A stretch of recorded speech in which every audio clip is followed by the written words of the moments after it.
लेकिन आज की चर्चा मैं अंशुल से शुरू करती हूँ कि अंशुल, ये जो पहली लिस्ट जारी हुई है, सबसे पहले तो आपसे ये जानना चाहूंगी कि क्या इस लिस्ट में देरी हो गई है, और अगर आपका जवाब ये है कि देरी नहीं हुई है, ठीक समय पे हुआ है, तो फिर आज नवरात्रि के पहले दिन क्यों? जी। नहीं, अब ये तो बड़ा इंटरेस्टिंग सवाल है। आपने पहले मेरे जवाब के आगे एक सवाल और लगा दिया।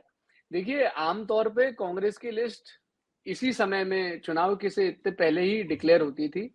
मध्य प्रदेश, राजस्थान, छत्तीसगढ़, तेलंगाना, ये चारों स्टेट जा रहे हैं और कांग्रेस की परिपाटी से कुछ अलग नहीं हुआ है, कांग्रेस के ट्रेडिशन से कोई अलग नहीं हुआ है।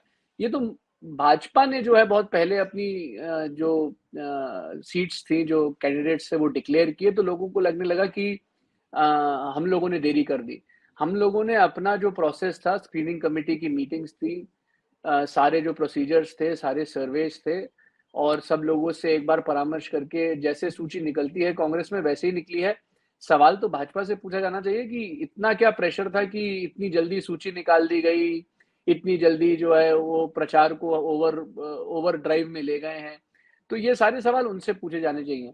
जहां तक आज जो करीब 140 प्रत्याशियों की सूची निकली है, वो हर लिहाज से मुझे लगता है कि बहुत ही संतुलित और फेयर सूची है। उसमें आप देखेंगे तो यदि आप आयु वर्ग के हिसाब से देखेंगे तो भी रिप्रेजेंटेशन है। सामाजिक एक जो ताना बाना बुनना था, एक रिप्रेजेंटेशन का सवाल था, वो भी उसमें आपको दिखता है। और उसके अलावा जो विनेबिलिटी का फैक्टर है, जो एक कांग्रेस यूनाइटेड फ्रंट दिखा रही है, ये सूची से साफ परिलक्षित होता है कि आप यदि विनेबिलिटी को आप अपनी प्रूव करते हैं, आप सक्रिय रहे हैं क्षेत्र में, आपके समीकरण ठीक हैं, आप पार्टी के प्रति आपने लगातार पिछले 5 साल काम किया है, तो आपको रिवॉर्ड दिया गया है। और it has been a very fair distribution as far as Madhya Pradesh is concern. जो स्पीकर है, जो पूर्व स्पीकर थे, उनका टिकट भी कटा है, उसके पीछे क्या कारण है? और जैसा आपने कहा कि इस बार मेरिट को बहुत ज्यादा चांस दिया गया है कि जो मेरिटोरियस लोग हैं उन्हीं को टिकट दिया जाए। पहले जब होता था तो टिकट के वितरण के समय ये सब चीजें बहुत ज्यादा कांग्रेस में इस तरीके की खबरें आती थी कि देखिए उनके खेमे के लोगों को टिकट नहीं मिला, इनके खेमे के लोगों को टिकट नहीं मिला। इस बार वो चीजें थोड़ा सा नजर नहीं आ रही हैं। तो क्या कांग्रेस ने अपनी जो पहले की गलतियां हैं, क्या उससे कुछ सीख लेकर कुछ एक नई रणनीति और एक नया राग बनाने की कांग्रेस कोशिश कर रही है? और मैं केवल उसमें मध्य एक प्रदेश, मैं बाकी राज्यों की भी बात कर रही हूँ जहां की लिस्ट आई है। जी। देखिए, मध्य प्रदेश के हवाले से तो मैं ये बोल सकता हूँ कि एक बहुत बड़ी बात जो है वो गुटबाजी खत्म इसलिए भी हुई क्योंकि जो सबसे ज्यादा गुटबाजी करता था वो व्यक्ति भाजपा में शामिल हो गया, यानी कि सिंधिया जी। तो आपको दिखेगा कि जो सीट्स डिक्लेयर की गई हैं उसमें केवल और केवल मेरिट, सर्वे और पार्टी के जो लोग थे, जो वर्कर्स थे, उनकी राय शामिल नजर आएगी आपको। जहां तक रही पुरानी जो बातें रही और पुरानी जो चीजें रही, वो अलग बात है। कांग्रेस पार्टी इस चुनाव में जितनी यूनाइटेड है उतनी शायद मुझे नहीं लगता कि मध्य प्रदेश के इतिहास में कभी रही है। और हमारा लीडर भी तय है, हमारे टिकट भी तय हैं और हमारे यहाँ गुटबाजी भी नहीं है। 100% यूनिटी के साथ हम लोग इस मैदान में जा रहे हैं। आज परेशानी भाजपा को है। भाजपा के पास ना चेहरा है, ना नीति है, और अब उनके आसपास इतनी सारी जो एक दिग्गजों को उतार दिया है, तो एक इन फाइटिंग भी हो गई है। आपने देखा कि उन्होंने बहुत पहले टिकट डिक्लेयर भी किए, लेकिन उसके बाद विरोध भी चालू हो गया।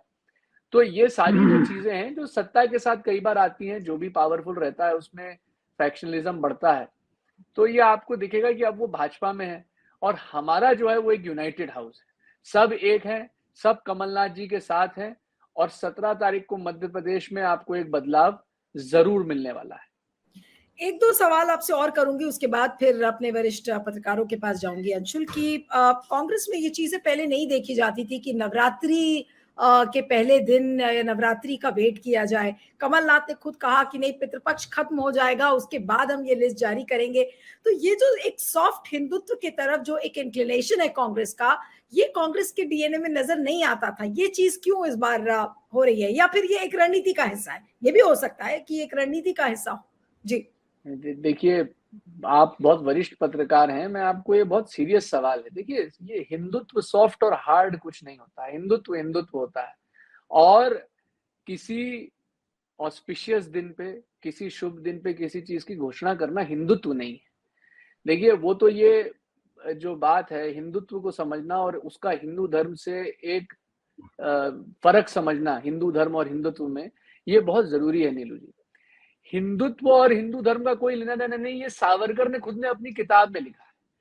हिंदू धर्म एक आस्था है, हिंदुत्व एक राजनीतिक विचारधारा है। हिंदू धर्म सनातनी परंपराओं को का सम्मान करने की बात है, और हिंदुत्व जो है वो मुसलमानों को और क्रिश्चियंस को इस जो राजनीतिक मुख्यधारा है उससे परिमार्जित करने के लिए और मार्जिनलाइज करने की विचारधारा है। तो ये कोई सॉफ्ट हिंदुत्व और हार्ड हिंदुत्व ये दिल्ली में चलता है। अंशुल, लेकिन ये तो आप मानेंगे ना कि जो कांग्रेस ये बात तो बहुत समय से चल रही है कि बीजेपी और आरएसएस मध्य प्रदेश को हिंदुत्व की लेबोरेटरी मानते हैं, और कांग्रेस उस चीज को पहचान कर और कांग्रेस ने अपनी रणनीति बदली है। हमने तो पहले कभी नहीं देखा कि कमलनाथ गदा लेकर दिखे हों मध्य प्रदेश में, या फिर उसके बाद जो बाबा बागेश्वर जैसे जो लोग हैं उनका आवभगत कांग्रेस ने मध्य प्रदेश में किया है। तो ये रणनीति का हिस्सा है या फिर इसे कुछ और कहेंगे, किसी और तरह से इसको पढ़ा जाए? नीलू जी, मैं फिर से दोहराऊंगा, हिंदू धर्म के सम्मान करने में और हिंदुत्व की राजनीति करने में जमीन आसमान का फर्क है। गांधी जी को जिसने गोली मारी वो हिंदुत्ववादी था, और गांधी जी जब शहीद हुए तो उनके मुंह पे आखिरी शब्द भी राम का था, तो वो सॉफ्ट हिंदुत्व की राजनीति नहीं थी। ये दिल्ली के पत्रकारों को समझने की बहुत ज्यादा जरूरत है कि जो बहुत ही ग्रामीण इलाकों, ग्रामीण है मुख्यतः, मध्य प्रदेश एक ग्रामीण जो है स्टेट है, मूलतः कृषि प्रधान स्टेट है। इसकी अपनी एक कल्चरल आइडेंटिटी है, इसकी अपनी परंपराएं हैं। ये किसी भी तरीके से ऐसे नहीं हो रहा कि हम हिंदुत्ववादी विचारधारा को पोषित करके वोट लेने की कोशिश कर रहे हैं, लेकिन हम यहाँ के लोगों की आस्था का सम्मान कर रहे हैं। आप हमें हिंदुत्ववादी तब बोल सकते हैं जब हम हिंदू धर्म का इस्तेमाल करके किसी और धर्म को हानि पहुंचाने की कोशिश करें। लेकिन जैसे जब माननीय दिग्विजय सिंह जी मुख्यमंत्री थे तो वो भी जो है अपने पूरे कैबिनेट को लेके परिक्रमा पे निकल जाते थे। जब माननीय कमलनाथ जी आए तो उन्होंने जो गौशालाएं हैं उनके लिए अनुदान बढ़ाया। लेकिन हिंदू धर्म की आस्था का सम्मान करना, किसी भी धर्म की आस्था का सम्मान करना, ये हिंदुत्व या सॉफ्ट हिंदुत्व या हार्ड हिंदुत्व या मीडियम हिंदुत्व की राजनीति नहीं है, ये सर्वधर्म संभाव की राजनीति है। यहाँ पे हम तीर्थ यात्रा भी कराते हैं, हम यहाँ पे बाकी जो सारे त्योहार हैं वो भी मनाते हैं। ये जब हिंदू धर्म को इस्तेमाल करके आप मुसलमानों पे हमला करें या आप बोले कि हिंदू मुसलमान साथ नहीं रह सकता, तो उसको हिंदुत्ववाद कहा जाएगा। जहां तक रही बात कि पहले दिन नवरात्र के क्यों किया, तो भाई शुभ दिन पे शुभ काम करने की प्रथा है, और इसमें मुझे लगता है कि दिल्ली में बैठे जो पत्रकार हैं उनको ये नैरेटिव जो है सॉफ्ट और हार्ड हिंदुत्व का अब छोड़ देना चाहिए। ठीक है, ठीक है। खैर, इसमें तो कोई बहस नहीं है कि आज अच्छा दिन है और हर व्यक्ति सोचता है कि अच्छे दिन पे ही एक अच्छी शुरुआत की जाए। सत्य हिंदी का ऐप डाउनलोड करें गूगल प्ले स्टोर पर।